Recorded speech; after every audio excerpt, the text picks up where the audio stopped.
I always like to use a quote from Sir Alex Ferguson that always said, "There's no athlete, there's no football player bigger than the club." But if you look at social media, that's not true. There are very few sports properties, there are very few clubs that doesn't have at least one athlete that has more players, more followers than the brand itself. Very true. I think if you take out Real Madrid, Barca, Manchester United, the rest of the sport properties, and if you look at the NBA, with all the following of the NBA, LeBron James Yeah. has more followers than the league and all the teams Exactly. together.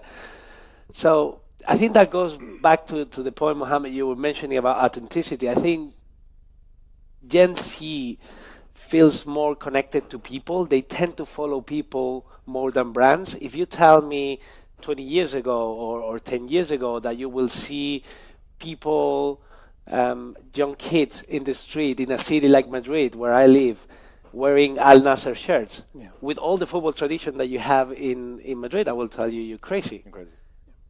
So I think Gen Z try to follow or feel more connected to people, and I think that's go back to social media and how they consume content, because on your social media feed you see content from your friends, and suddenly you see some content from